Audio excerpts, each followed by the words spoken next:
Morning.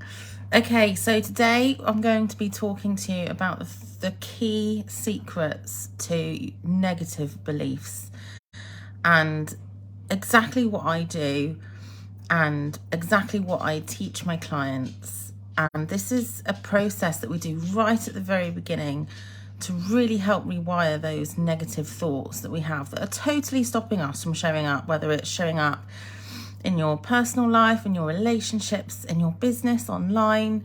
So I'm going to go through those today, and you're going to absolutely love them. And it's my version of CPR.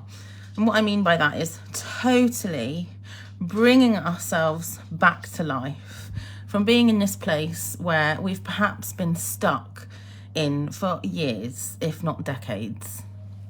And we can imagine that thinking this way negatively about ourselves has created these pathways in our mind that are just now there rooted.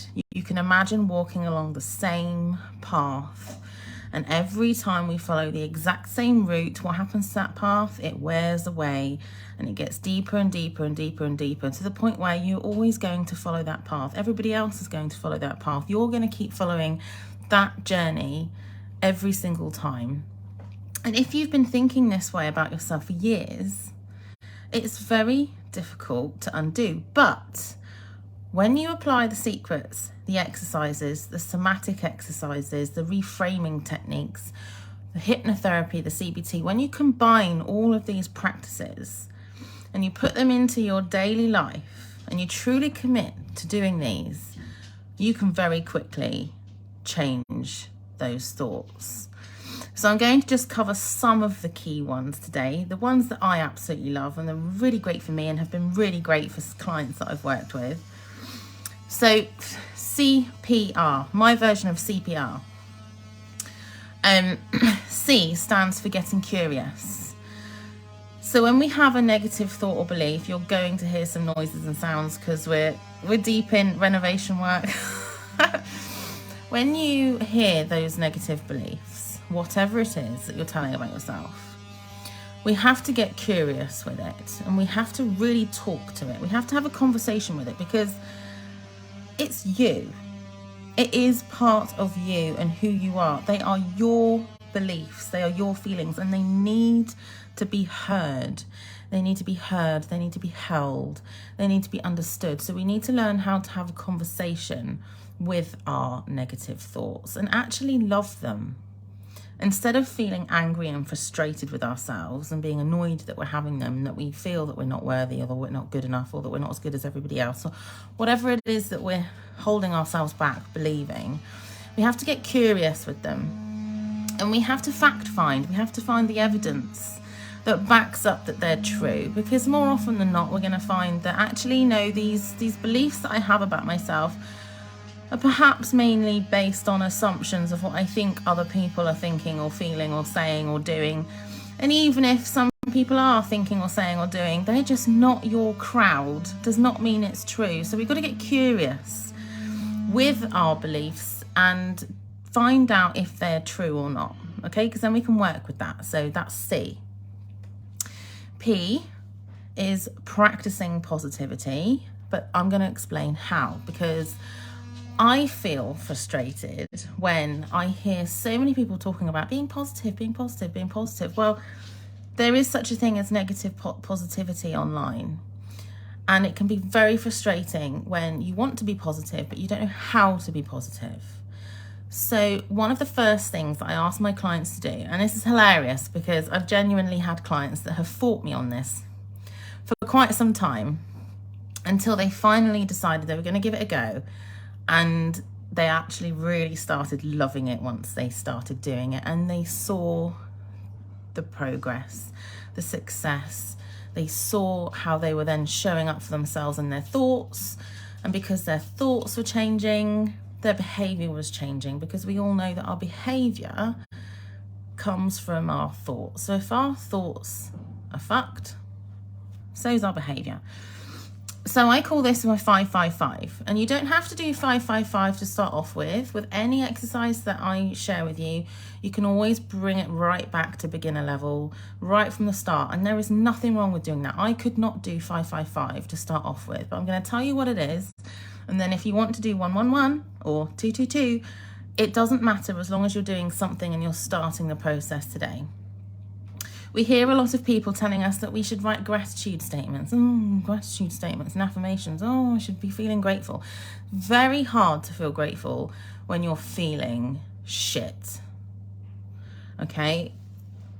I mean, I've shared a few posts recently this week during this whole 12-day process. And most of you who know me know that I had a period of life where everything was just happening. It was just one bloody crash after the next. And it can be really difficult if you're experiencing this repeated trauma to feel grateful. So that's why I like to do other things as well. Because yes, gratefulness helps us stay in the present moment.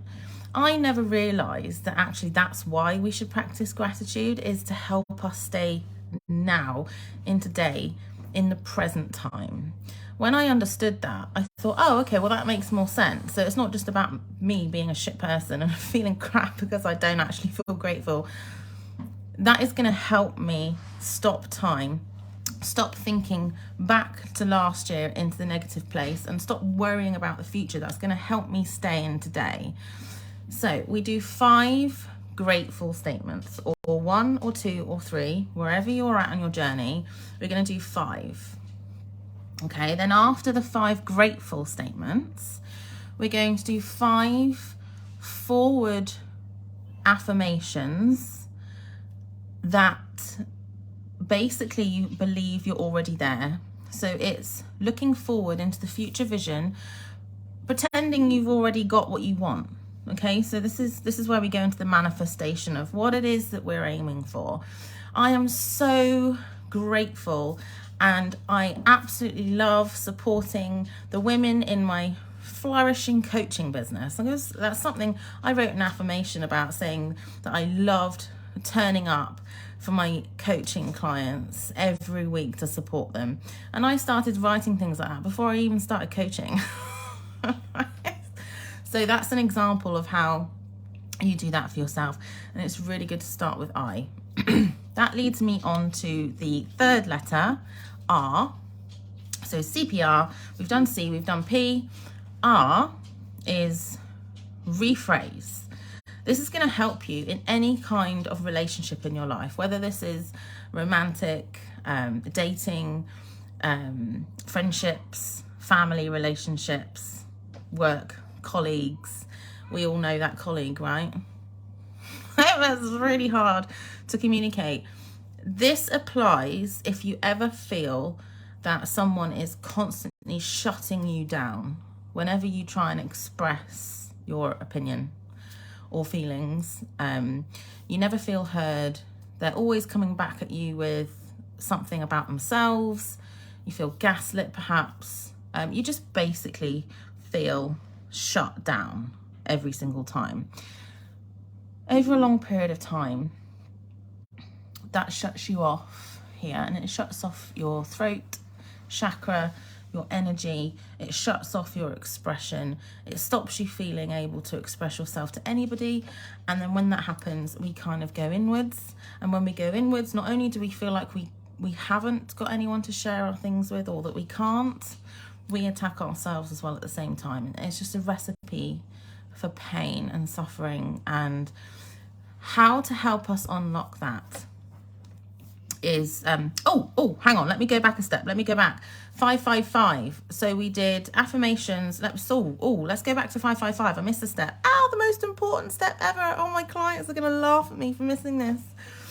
555, you do 5 statements of gratitude, you do 5 affirmations of forward looking into the future, and you do the most important 5 of all. I'm actually really grateful that I forgot it, because now I've made a huge thing about it.